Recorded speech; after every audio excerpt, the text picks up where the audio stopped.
प्रिय मित्रों, स्वागत है मेरे माही यूट्यूब चैनल पर। आज हम आप सबको भगवान श्री कृष्ण जी का महाभारत में उनकी भूमिका के बारे में बताने जा रहे हैं। तो आइए जानें। मन अशांत है और उसे नियंत्रित करना कठिन है, लेकिन अभ्यास से इसे वश में किया जा सकता है। सर्वोच्च शांति पाने के लिए हमें हमारे कर्मों के सभी परिणाम और लगाव को छोड़ देना चाहिए।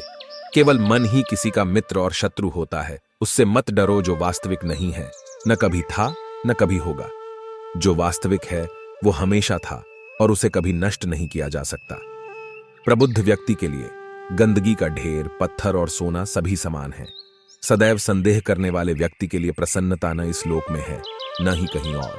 आत्मज्ञान की तलवार से काटकर अपने हृदय से अज्ञान के संदेह को अलग कर दो। अनुशासित रहो, उठो। संदेह, संशय, दुविधा या द्वंद्व में जीने वाले लोग न तो इस लोक में सुख पाते हैं और न ही परलोक में। उनका जीवन निर्णयहीन, दिशाहीन और भटकाव से भरा रहता है। आत्मा न जन्म लेती है और न ही मरती है। जन्म लेने वाले के लिए मृत्यु उतनी ही निश्चित है जितनी कि मृत होने वाले के लिए जन्म लेना। इसलिए जो अपरिहार्य है उस पर शोक मत करो। न कोई मरता है और न ही कोई मारता है, सभी निमित्त मात्र हैं। सभी प्राणी जन्म से पहले बिना शरीर के थे। मरने के उपरांत वे बिना शरीर वाले हो जाएंगे। यह तो बीच में ही शरीर वाले देखे जाते हैं, फिर इनका शोक क्यों करते हो? यह आत्मा किसी काल में भी न जन्मती है और न मरती है, अथवा न यह आत्मा होकर के फिर होने वाली है, क्योंकि यह अजन्मी, नित्य, शाश्वत और पुरातन है। शरीर के नाश होने पर भी यह नष्ट नहीं होती है। कभी ऐसा समय नहीं था जब मैं, तुम या ये राजा महाराजा अस्तित्व में नहीं थे। न ही भविष्य में कभी ऐसा होगा कि हमारा अस्तित्व समाप्त हो जाए। हे अर्जुन, हम दोनों ने कई जन्म लिए हैं, मुझे याद है, लेकिन तुम्हें नहीं निसंदेह कोई भी मनुष्य किसी भी काल में क्षण मात्र भी बिना कर्म किए नहीं रहता, क्योंकि सारा मनुष्य समुदाय प्रकृति जनित गुणों द्वारा परवश हुआ कर्म करने के लिए बाध्य किया जाता है। अपने अनिवार्य कार्य करो, क्योंकि वास्तव में कार्य करना निष्क्रियता से बेहतर है।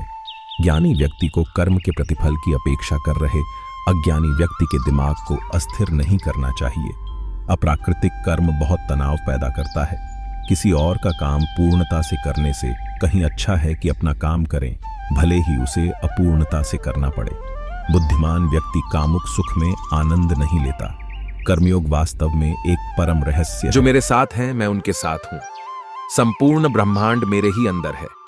मेरी इच्छा से ही यह फिर से प्रकट होता है और अंत में मेरी इच्छा से ही इसका अंत हो जाता है। मेरे लिए न कोई घृणित है न प्रिय, किंतु जो व्यक्ति भक्ति के साथ मेरी पूजा करते हैं वो मेरे साथ हैं और मैं भी उनके साथ हूं। बुरे कर्म करने वाले, सबसे नीच व्यक्ति जो राक्षसी प्रवृत्तियों से जुड़े हुए हैं और जिनकी बुद्धि माया ने हर ली है, वो मेरी पूजा या मुझे पाने का प्रयास नहीं करते।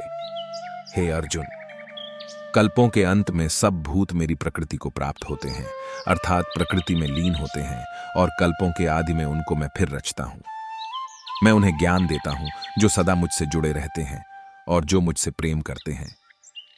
मैं सभी प्राणियों को समान रूप से देखता हूं, न कोई मुझे कम प्रिय है न अधिक, लेकिन जो मेरी प्रेम पूर्वक आराधना करते हैं वो मेरे भीतर रहते हैं और मैं उनके जीवन में आता हूं। मेरी कृपा से कोई सभी कर्तव्यों का निर्वाह करते हुए भी बस मेरी शरण में आकर अनंत अविनाशी निवास को प्राप्त करता है। हे अर्जुन, केवल भाग्यशाली योद्धा ही ऐसा युद्ध लड़ने का अवसर पाते हैं जो स्वर्ग के द्वार के समान है।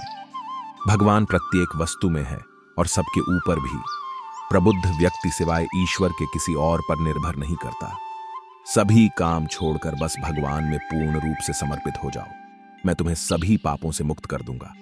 शोक मत करो। जो कोई भी जिस किसी भी देवता की पूजा विश्वास के साथ करने की इच्छा रखता है, मैं उसका विश्वास उसी देवता में दृढ़ कर देता हूं। हे अर्जुन, मैं भूत, वर्तमान और भविष्य के सभी प्राणियों को जानता हूं, किंतु वास्तविकता में कोई मुझे नहीं जानता। ईश्वर एक अदृश्य एवं अकथनीय शक्ति है जिससे संसार की उत्पत्ति, पालन एवं लय होता है।